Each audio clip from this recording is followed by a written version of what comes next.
अस्सलामुअलैकुम वरहमतुल्लाहि वबरकातुहू। उम्मीद के मिजाज गिरामी बखैर होगा। इस वक्त मैं अपनी कहानी मसीहा की 35वीं किस्त लेकर हाजिर हूँ।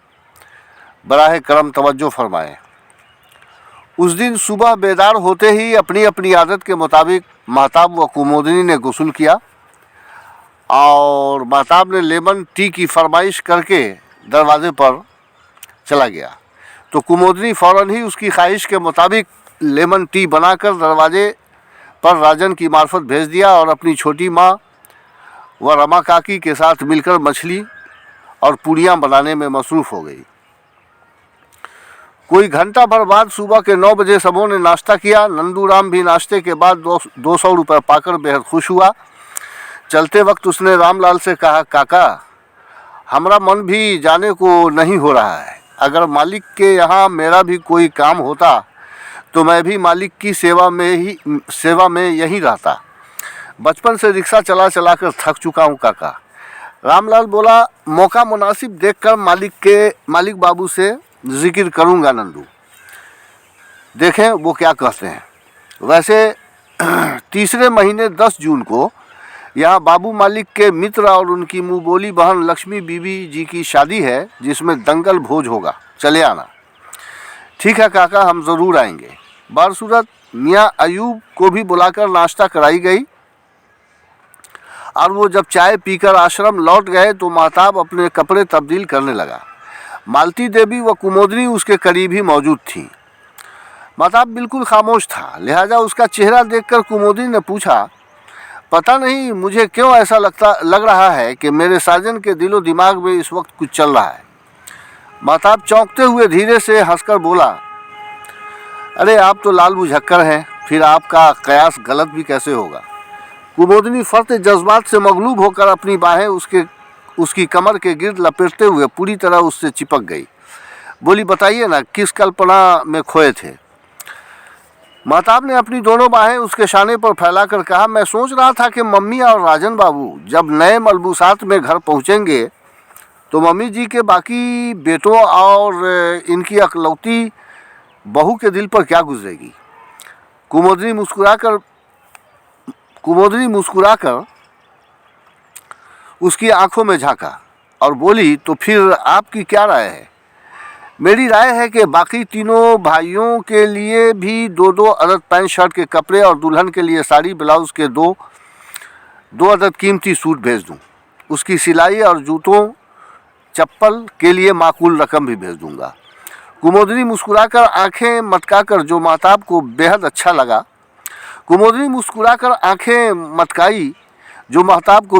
लगा। मगर महताब खान की फराख दिली और हौसले के सबब मालती देवी का दिल भराया। वो रुख बदल कर छत को निहारने लगी क्योंकि आंखें नम हो चुकी थी। उसके अंदर की वेदना को कुमोदिनी और महताब खान दोनों ही ने महसूस किया था। उसने मजीद कहा, राजन बाबू ने अपनी हवाई चप्पल दिखाकर रात जिस तरह मेरे दिलो जज्बात को मजरूह किया, ये क्या श्री मुंदिरका अंकल की कोताही, लापरवाही या फिर उनकी कंजूसी की अलामत नहीं है जान। कुमोदिनी ने अफसुर्दा लहजे में कहा, बिल्कुल है मालिक।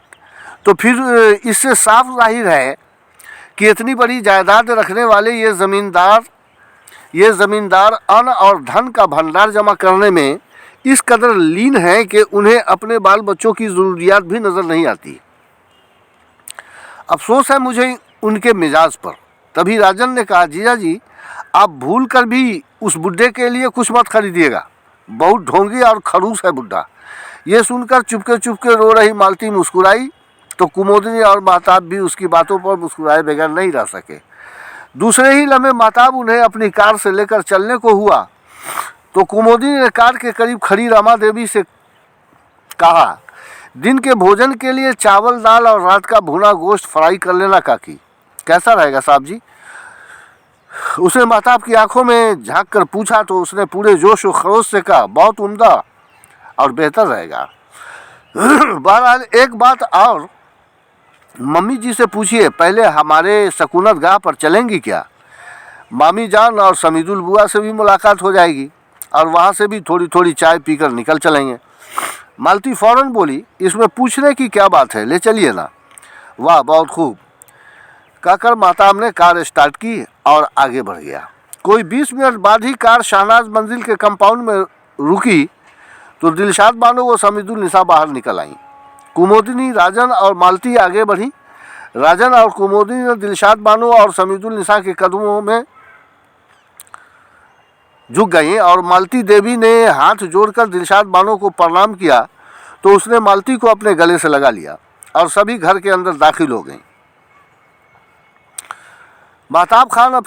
लेकिन महताब खान अपनी ख्वाबगाह में जाकर फौरन सिगरेट जलाई और लंबे लंबे कश लेने लगा। अंदर समीदुल निसा ने सबों को हल्का नाश्ता कराया, फिर उम्दा काफ़ी का दौर चला। राजन एक कप कॉफ़ी लेकर महताब खान की ख्वाबगाह में जो ही दाखिल हुआ, उसे पोर्ट्रेट पर खूबसूरत बारीक पर्दा लटकता देखकर हैरत हुई। वो काफ़ी महताब को थमाकर आगे बढ़ा और डोरी पकड़कर खींची तो वहाँ मौजूद दुल्हन बेनकाब हो गई। राजन बेसाख्ता बड़बड़ाया, ओह भगवान, मेरी दीदी, और फौरन ही वो बाहर की जानिब दौड़ गया। दूसरे ही लम्हे राजन की जिद पर मालती, कुमोदिनी, दिलशाद बानो और समीदुल निसा सभी कमरे में आ गईं। मालती देवी हैरत से दुल्हन नुमा कुमोदिनी के हसीन पोर्ट्रेट को देखने लगी तो दिलशाद बानो ने कहा, बाबू जब जंगलों और पहाड़ों की दुनिया से वापस आए तो रानी के दोबारा मिलने से पहले इनकी ही यादों में खोकर महीनों इस तस्वीर को थोड़ा थोड़ा बनाते रहे थे। मालती ने पलटकर गौर से महताब खान को देखा और बोली, मेरी बेटी का ये सुंदर चित्र मेरे होने वाले दामाद जी के अनमित प्यार की निशानी है बान जी। मैं तो हर पल हर लम्हे कभी इनकी बातें सुनकर, कभी इनके हंसने मुस्कुराने पर और कभी अपनी बेटी के प्रति लगाव देखकर सोचती रहती हूँ कि मारे खुशियों के कहीं मैं खुद ही पागल न हो जाऊँ। बासूरत 1 घंटा बाद सभी कपड़े की दुकान पर पहुँचे और सबों के लिए पसंदीदा कीमती कपड़े खरीदे गए। मम्मी जी की साड़ियों से मैच करते हुए 2 अदद ब्लाउज दुकान के करीब ही वाक़ई लेडीज टेलर को दी गई। कटिंग मास्टर ने तसल्ली देते हुए महताब से कहा, बाबू साहब को ज़हमत का मौका नहीं दूंगा, मेरा आदमी स्टोर पर ही पहुंचाएगा। महताब ने 50 रुपये मास्टर को थमाते हुए कहा, इसे रखिए मास्टर साहब। जहां उन दिनों 2 ब्लाउज की सिलाई मुनासिब 20 रुपये होती थी, 50 रुपये पाकर दर्जी मास्टर फ़ख्र से मुस्कुराया, क्योंकि यही महताब खान की फितरत थी जो उस चांद की रोशनी को मज़ीद इजाफ़ा और तौसी बख्शती जा रही थी। बासूरत कुमोदिनी ने दिलरुबाना अंदाज में मुस्कुराकर महताब की आंखों में झांकते हुए कहा, साजन अपने लिए भी 1-2 ले लूँ क्या? महताब ने घुर्राकर कुमोदिनी को देखा और बड़बड़ाया, ला हौल वला कुव्वत, कभी कभी आपकी कुछ बातें ऐसी हुआ करती हैं कि दिल में आता है अपने ही हाथों अपना सर फोड़ लूँ। महताब के खिजलाने के सबब कुमोदिनी, मालती और राजन ही नहीं, दुकानदार, उसके सारे स्टाफ व इर्द गिर्द बैठे मर्द व खातीन खरीदार भी हंस पड़े थे। कुमोदिनी ने कहा, आपके चेहरे पर गुस्सा भी तो बेहद प्यारा लगता है साजन। अरे भाई, जिस डिज़ाइन व रेंज के कपड़े मैडम पसंद करें वो पूरी दुकान खाली करके गैसी में बांध दो। इसे ढोकर ले जाने के लिए तो मैं हूँ ही। चुनांचे कुमोदिनी ने अपनी भाभी जैसे 4 साड़ी सूट ली, क्योंकि भाभी यानी मालती देवी की बहू के कपड़े महताब खान की पसंद के थे। बासूरत सभी हंसते मुस्कुराते हुए लिबर्टी पहुँचे। राजन बाबू का नाप दिया गया और शाम की डिलीवरी की महताब ने बात कही तो मास्टर ने कहा, हमारी पूरी कोशिश रहेगी चांद बाबा, आप बेफिक्र रहें। और फिर सभी स्टोर पर पहुँचे तो दोनों ही स्टोर्स के कारकर्दगी पर मामूर अरकान के दरमियान हलचल सी पैदा हो गई। सबों ने मुस्कुराकर उनका इस्तकबाल किया और मियाँ शमीम तो फूले नहीं समा रहे थे। उसी आसरा फ़ोन की घंटी बजी तो जसीम ने रिसीवर उठाकर जो ही हेलो कहा, दूसरी जानिब से निस्वानी आवाज़ आई, साले अब आप तीनों भाई अच्छी तरह पिटने वाले हैं। वो चंदन कुमार की दुल्हन थी। जसीम धीरे से हंसते हुए बोला, नमस्ते भाईजान, ऐसी भी क्या नाराज़गी है हम तीनों भाइयों से? अब स्टाफ के सारे अरकान और महताब खान, कुमोदिनी व मालती की तवज्जो भी उधर ही मबजूल हो चुकी थी। नाराज़गी की वजह तो बाबू साहब को बताऊंगी ना, जसीम फौरन मुस्कुराते हुए महताब खान से मुखातिब होकर बोला, भाईजान, छोटी भाभी डंडे लेकर आपके इस्तकबाल के लिए तैयार खड़ी हैं, जाइए। महताब बड़बड़ाया, अरे बाप रे, शामत आई। वहाँ मौजूद सभी हंसने मुस्कुराने लगे और महताब ने जसीम से रिसीवर लेकर फ़ौरन कहा, नमस्ते भाभीजान। जवाबन चंदन की दुल्हन ने कहा, हाँ हाँ, अब नमस्ते क्यों नहीं, मगर इतनी आसानी से भाभी पटने वाली नहीं लाडले बाबू, यहाँ आकर नमस्कार कीजिए। मैं फ़ोन पर किया गया नमस्कार हरगिज़ कबूल नहीं करूँगी। आप अभी से अपनी रानी की जुल्फ़ों में इस तरह छुपे बैठे हैं कि उसका जुमला पूरा होने से कबल ही महताब ने हंसते हुए कहा, ऐसी बात नहीं है प्यारी भाभीजान। दरअसल दूसरी दुकान के कायम हो जाने से मेरी मसरूफियत भी किसी हद तक बढ़ गई है। इसके अलावा कुमोद के छोटे कज़न और उनकी छोटी माँ तशरीफ़ लाई है ना, इसलिए भी। दुल्हन ने भी उसकी बात काटी, मगर वो लोग फ़िलहाल हैं कहाँ देवर जी? फ़िलहाल क्या, वो लोग इस वक्त हमारे साथ स्टोर पर ही हैं। सबों के लिए कपड़े वगैरह ख़रीद कर आया हूँ, कल लंच के बाद चली जाएंगी। बड़ी मुश्किल से रोक पाया हूँ। बहुत अच्छी बात है, फिर तो मुमकिन है हमारी बहुरानी भी आपके साथ ही होंगी। जी जी, भला परछाई भी वजूद से कभी अलग होती है। महताब का जवाब सुनकर कुमोदनी होठों पर अंगुलियां रखकर मुस्कुराने लगी, जो उसी जगह स्टूल पर बैठी थी। उधर से दुल्हन ने कहा, वंडरफुल, फिर तो सबों को लेकर फ़ौरन आ जाइए। आपकी बड़ी भाभी का भी हुक्म है ये। महताब ने कहा, बहुत खूब, बंदा अहकर हुक्म बजा लाने की हर मुमकिन कोशिश करेगा। महताब की बातें सुनकर इधर स्टोर में मौजूद सारे लोग हंसने मुस्कुराने लगे और उधर तीनों सास बहुएं भी हंसने लगी थी। महताब ने रिसीवर रख दिया तो कुमोदी ने पूछा, चंदन भैया की पत्नी थी क्या? हाँ, बुलाहट है, तैयार हो जाइए। महताब ने कुमोदी का जवाब देकर जसीम से मुखातिब होकर पूछा, जसीम बाबू चलेंगे क्या आप? जसीम ने हंसते हुए कहा, ओह भाईजान, मुझे अपने गाल मसलवाने नहीं है। उसकी बातें सुनकर सभी हंसने लगे तो खड़े हुए मियाँ शमीम अहमद धप से स्टूल पर बैठ गए। अरे बाप रे, मुझे तो याद ही नहीं था और मेरा मन भी वहाँ जाने को हो रहा था, लेकिन भूल रहा था कि बात बात पर भाभियों के प्यार की सौगात हमें किस तरह मिलती है। मैं तो जाने से रहा। शमीम की बातें सुनकर सारे लोग हंस पड़े तो महताब ने भी हंसते हुए कहा, लेकिन आप दोनों भाई कब तक बचेंगे भाभियों से जनाब?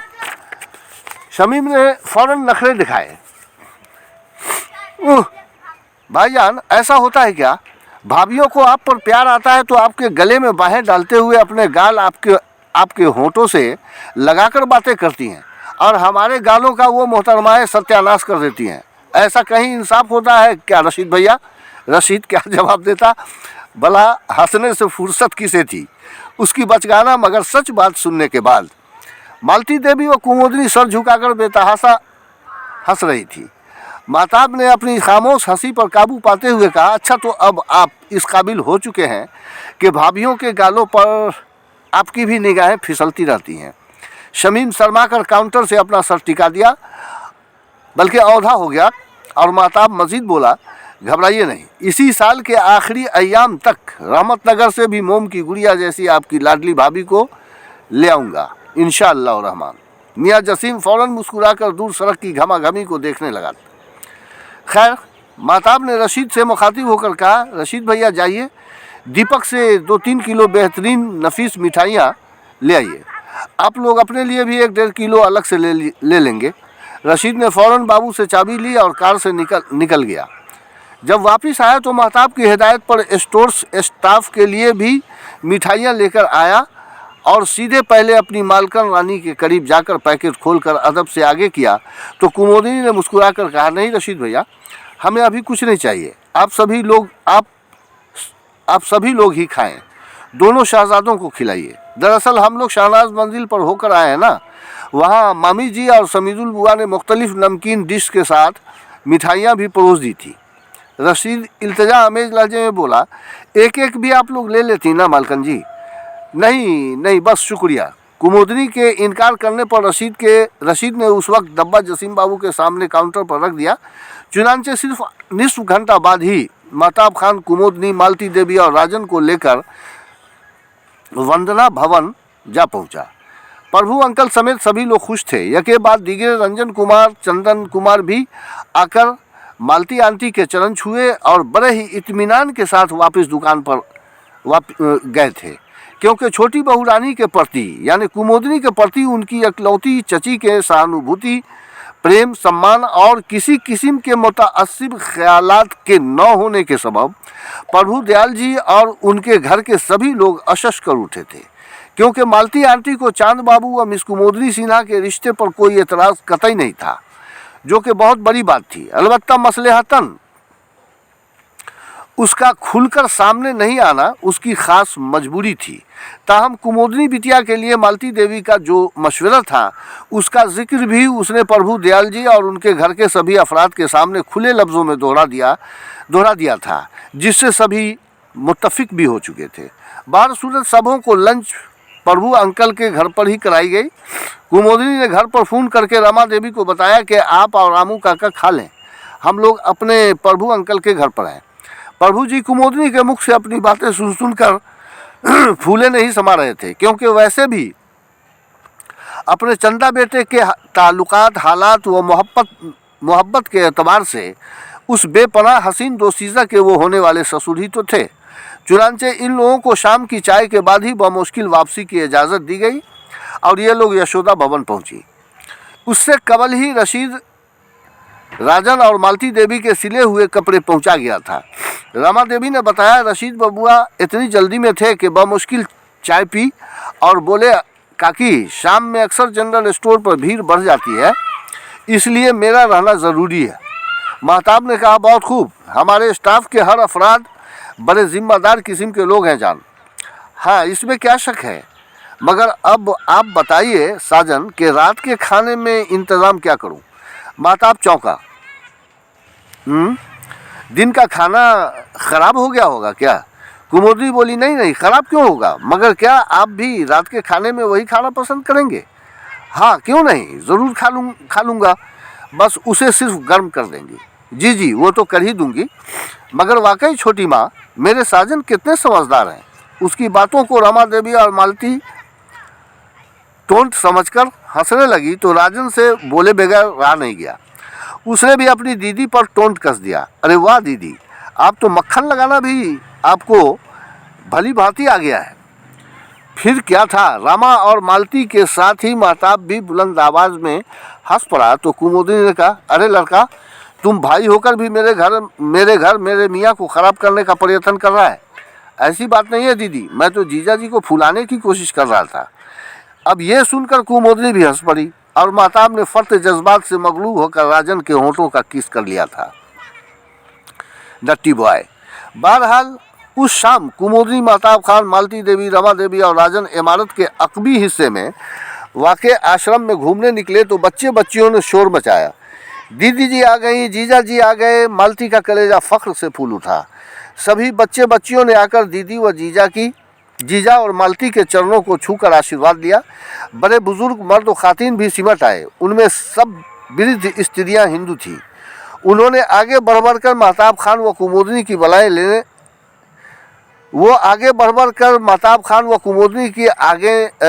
कुमोदनी की बलाएं लेने लगी तो महताब ने यके बाद दीगरे सभी स्त्रियों के हाथों को चूमा। बसंत दास और उसकी पत्नी सरोजनी, जिसे कुमोदनी सरोज कहकर मुखातिब करती थी, वो भी शर्माई सी आकर खड़ी मुस्कुरा रही थी। उसकी निगाहें यकलख्त एक साथ खड़े महताब खान व कुमोदनी के सरापा पर गर्दिश कर रही थी। ज़ईफ़ों के सरबराह अयूब चचा सामने आगे ही खड़े थे। महताब ने पूछा, बसंत भाई? जी सरकार। बसंत फ़ौरन बोला, जो महताब से तकरीबन 2-3 साल बड़ा था, आपके भंडारे में आज रात के खाने में क्या बनने वाला है?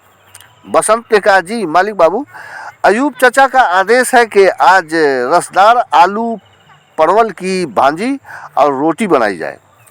मशवरा तो बेहतर है, लेकिन चचा जान, आपके स्टॉक में पैसे वैसे की कमी तो? मियाँ अयूब साहब ने फ़ौरन दरमियान ही में कहा, नहीं मेरे चंदा बाबू, आपके कर्मों नवाजिशों में ही कमी नहीं है बाबू, तो फिर इनायत करदा रकम में इतनी जल्दी कमी क्यों आएगी? दरअसल मैं खाना बनाने से काफ़ी पहले अपने बच्चों और बुज़ुर्ग भाई बहनों से खाने की तफसील दरियाफ्त कर लेता हूँ, लेकिन ये बुज़ुर्ग मर्द व ख़ातीन व बच्चे बच्चियाँ हैं कि सभी मेरी और बसंत बेटा की मर्ज़ी पर ही इक्तफ़ा कर लेते हैं। ताइद में सरोज बोली, चूँकि आप दोनों ही खाने पीने के सिलसिले में ऐसी तजवीज़ रखते हैं जो सबों की ही पसंद व इच्छा बन जाती है अंकल। वाह, बहुत खूब जान, माता बोला। आपके आश्रम की इस घोंघी ने आखिर मुंह खोल ही दी। बस क्या था, सभी बच्चे बुजुर्ग और घर के लोग कह के लगाकर हंसने लगे तो सरोज शर्म के मारे हंसते हंसते दोहरी हो गई। अच्छा खैर बसंत भाई, आज अभी रात के खाने में काफ़ी वक्त है, अतः मेरी पसंद का खाना बनाएं।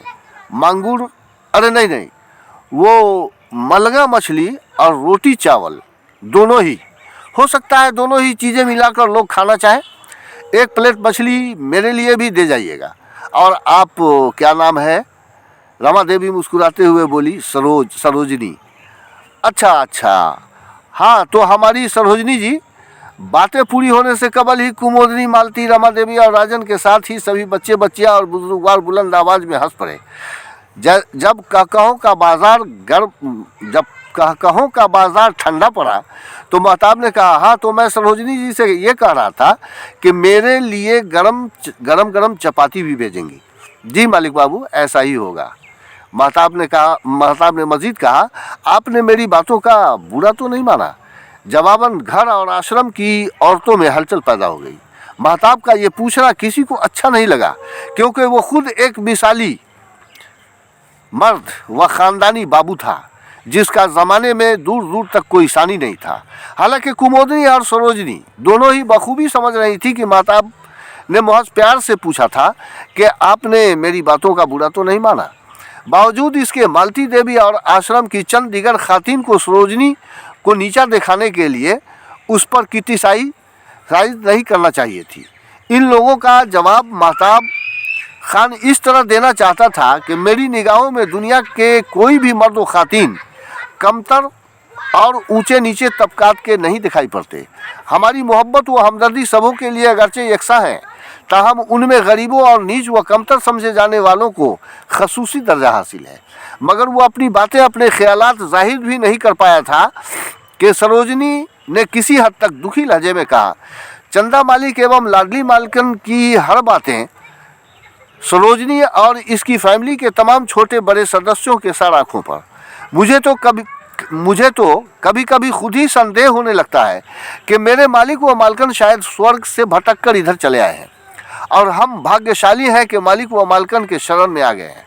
मैं पराया सोचती हूँ कि संभव है इस धरा को भी स्वर्ग बनाने हेतु परमात्मा ने अपने चहीते देवी देवता को यहाँ उतार दिया है। मेरे मालिक, जो हमारी आंखों की ज्योति से भी बढ़कर हैं, इन्होंने मजाकन मुझसे एक बात कहा, क्या पूछा कि उनके शब्दों से बहते प्रेम और सहानुभूति के सागर को महसूस करके मेरी छोटी मालकन और आश्रम की अन्य प्रौढ़ स्त्रियों ने मुझ पर व्यंग करना आरंभ कर दिया। फिर भी मुझे बुरा नहीं लगा, क्योंकि इसी संसार में अच्छी बुरी हर प्रकार की बातें होती ही रहती हैं। हमारे सर्वश्रेष्ठ मालिक मालकन तो मानवता की दौड़ में सबसे आगे निकलकर पहले हमारे परिवार और दूजे इस आश्रम के लिए ही खास तौर पर आए हैं। हमारे अंदर अपने मालिक के लिए सम्मान का जो जज्बा है, उसे समझना शायद हर स्त्री पुरुष के बस का नहीं है। यकायक अयूब मियाँ बोल उठे, बेशक बेटी। तब सिर्फ कुमोदनी और सरोज ही नहीं, सभी मर्दों, खातिन और बच्चे बच्चियों ने देखा महताब खान के चेहरे पर दर्द व कर्ब के आसार उभर आए, जिसे देखकर कुमोदनी बुरी तरह बेचैन हो उठी और उसका बाजू कसकर थाम लिया। महताब ने बुझी निगाहों से एक पल कुमोदनी को देखा और तब उसने अपने वही ख्यालात जाहिर किए जो मैं आपको पहले सुना चुका हूँ। दरअसल इस दरमियान मालती देवी और दीगर खातिन, जिन्होंने ये कहा था कि हमारे लाडले चंदा बाबू अति साधारण सेवक सेविकाओं के सामने भी इस तरह नॉर्मल हो जाते हैं कि भविष्य में ऐसे स्त्री पुरुष सुंदर चंद्रमा को ही लांघने की कोशिश करने लगेंगे, वगैरह वगैरह। मालती देवी समेत कई स्त्रियां लज्जित थीं। कुमोदिनी ने अपने चंदा का दिल बहलाने की कोशिश करते हुए फौरन कहा, सरोज ने एक शब्द धड़ा का नाम लिया साजन, इसका अर्थ आपको मालूम है? हाँ डार्लिंग, धड़ा का अर्थ होता है भूमि, ज़मीन। अरे वाह, मैंने तो सोचा था कि आपको पता नहीं होगा। अयूब मियाँ हंसते हुए फौरन बोल उठे, आपको ही पता नहीं रानी जी कि आपके साहब विद्वान हैं। जी अंकल, गलती हुई। फिर सरोजनी से मुखातिब होकर पूछा, भाभी सरोज, कहाँ तक पढ़ी हो तुम? जी मात्र 9वीं क्लास तक मालकिन जी। कुमुदनी मुस्कुराई, परंतु बहुत ज़्यादा मन लगाकर पढ़ाई की थी तुमने। अफसोस के कम से कम मैट्रिक कर ली होती। माता पिता बहुत गरीब हैं मालकिन जी। खैर कोई बात नहीं, अगले माह से रामू काका के बाकी दोनों बेटे और बहुएं भी मुनासिब तनख्वाह पर आश्रम में बहाल कर लिए जाएंगे। तुम्हारी जगह को तुम्हारी दोनों जेठानियां संभालेंगी और तुम अयूब अंकल के साथ मिलकर इन अनाथ बच्चे बच्चियों को आरंभिक शिक्षा देना। जी मालकन, जैसा आदेश हो। दूसरे ही पल वो महताब की आंखों में झांक कर पूछा, मेरा ये मंसूबा मेरे मालिक को कैसा लगा? आपका मंसूबा कभी गलत भी हो सकता है क्या? जवाब देकर महताब खान इस तरह चौंका जैसे उसे करंट लगा हो। अरे रे, मैं भी कितना लापरवाह हो गया हूँ। और बसंत भाई, आप भी कुछ नहीं बोले। उसने जल्दी से रुपए निकाले और बसंत को थमाते हुए कहा, जाइए 5-6 सेर मछलियाँ ले लीजिएगा। बसंत ने कहा, बाप रे, इतना ज़्यादा मालिक बाबू? महताब ने हंसते हुए कहा, अरे साले भाई, आधा तो मैं अकेले ही खा जाऊंगा। ये दूसरा हथौड़ा था प्यार का। कुमुदनी अचानक अपना मुंह दबाकर खिलखिला पड़ी तो ज़्यादातर मर्द व खातिन भी हंसने लगे और बच्चे बच्चियां चहकते हुए तालियां बजाने लगे। बसंत ने साइकिल उठाई और यह जा वह जा हो गया। तब कुमुदनी ने मियाँ अयूब पर फरमान जारी किया, अंकल, आश्रम में शरणागत दादा दादी और नाना नानी को समझाएंगे कि यहाँ के कार्यकर्ताओं को खुश रखने की हर मुमकिन कोशिश करें ताकि उनकी भी मुनासिब सेवा हो सके। ये आश्रम है किसी घर का अखाड़ा नहीं जिसमें बहुएं सास पर और सास बहुओं पर क्रिटिसाइज यानी व्यंग करें। कुमुदनी की बातों पर महताब मुस्कुराते हुए जाने को मुड़ा तो सरोज ने फौरन टोका, हमारे मालिक खड़े खड़े बातें करके सबों के हृदय में अपने प्यार का अमृत भर दिया और ज़रा बैठे भी नहीं और जाने लगे। अयूब मियाँ ने फौरन तायद किया और लपक कर इकलौती कुर्सी उठा लाए। कुमुदनी ने कहा, साजन, साजन, इसकी ख्वाहिश है तो थोड़ी देर बैठ लीजिए ना। महताब खड़े खड़े ही बोला, यहाँ दर्जनों कुर्सियों की ज़रूरत पड़ सकती है जान। इंशाअल्लाह कल ही मैं मेघू शर्मा बढ़ी को ऑर्डर दे देता हूँ। सरोज ने नर्म लहजे में मालकन से पूछा, आप लोगों के लिए चाय बनाऊँ? मालती ने फौरन कहा, बाबू कल आकर पी लेंगे यहाँ की चाय। कुमुद बेटी, अभी इन्हें घर ले चलो, चाय वहीं बनेगी। और हाँ बसंत की कन्या, तुम बुरा मत मानना, फिलहाल चाय बनाकर आश्रम के लोगों को पिलाओ, हम लोग घर में ही पी लेंगे। सरोज ने कहा, ठीक है छोटी मालकन, जैसी आपकी मर्जी। चुनांचे सभी आगे बढ़ी तो महताब ने कुमुदनी के कंधे पर बाजू फैलाते हुए दूसरा हाथ उठाकर अलविदा कहा और आगे बढ़ गया। फिर सभी कुमुदनी की ख्वाबगाह में आकर बैठ गए और रमा देवी चाय बनाने में मसरूफ़ हो गई। बहरहाल चाय के बाद भी लोग मुख्तलिफ मौज़ूआत पर गुफ्तगू और तबादला ख्याल करते रहे। रात के 10 बजे घर के सभी अफराद के लिए मछलियाँ और साहब बाबू के लिए गरम गरम चपातियों के साथ बसंत और उसकी पत्नी सरोज आन पहुँचे तो महताब ने कहा, बसंत भाई 10 बज चुके हैं, आप लोग भी जाकर खाना खा लें और आराम करें। पति पत्नी दोनों चले गए तो महताब खान, कुमुदनी और राजन ने मछलियों के साथ रोटियां खाई और मालती देवी, रमा देवी और बाहर रामलाल ने दिन का चावल, दाल और गोश्त गर्म करके खाए। सरोज 20 रोटियां लेकर आई थी जिसमें से चंद रोटियां बच गई थी जिसे रामलाल अंगड़ाइयाँ ले लेकर अपने मैदे के अंदर ससारने की कोशिश करने लगा। तो राजन ने हंसते हुए कहा, राम काका, आपका खाया हुआ पूर्ण भोजन कुत्ते के पेट में चला गया। रामलाल हंसने लगा, शायद वो उसकी कही हुई बातों का मानी मतलब बखूबी समझ चुका था, लेकिन ये बातें महताब के पल्ले नहीं पड़ी। उसने फौरन ही हैरत से पूछा, ये आपने काका को क्या कह दिया राजन बाबू? मैंने कुछ समझा नहीं। राजन ने चाकते हुए कहा, आप क्या नहीं जानते जीजा जी, कुत्ते को देखेंगे कि भोजन उपरांत वो अंगड़ाइयाँ लेने लगता है। इसीलिए बड़े बूढ़ों ने हम मनुष्य जाति के लिए ऐसा कहा है। ये सुनकर महताब खान बेअख्तियार हंस पड़ा। उसने कहा, इसका मतलब है कि हम इंसानों को खाना खाने के फौरन बाद अंगड़ाइयाँ नहीं लेनी चाहिए, वरना वो सब कुत्ते के पेट में चला जाता है ना? यही बात राजन बाबू? जी हाँ जीजा जी। फिर तो कुमोदनी खिजलाकर बोली, बड़े आए बूढ़े दादाजी उपदेश देने वाले, चुपचाप रहो। राजन फौरन दीदी के डर से महताब के सीने में मुंह छुपा लिया और मालती देवी, रमा देवी और कुमोदनी हंसने लगी। बारसूरत खाना खाने के बाद सभी अंदर बाहर थोड़ी चहलकदमी करके अपने अपने कमरे में चले गए। उस रात कुमोदनी और उसकी छोटी माँ उसी कमरे में मगर अलग अलग बेड पर सोई थी। लेकिन रात के तकरीबन 2 और 3 बजे के दरमियान कुमोदनी के साथ एक अजीब सा वाक़या पेश आ गया, जिसका जिक्र मैं अगली किस्त में करूंगा, क्योंकि ये 35वीं किस्त मुकम्मल तो क्या गालबन कुछ भारी पड़ चुकी है। इसलिए माजरत का तालिब हूँ। इंशाअल्लाह अगली किस्त लेकर जल्द ही हाजिर होने की कोशिश करूंगा। तब तक के लिए इजाज़त का तालिब हूँ। अस्सलामु अलैकुम।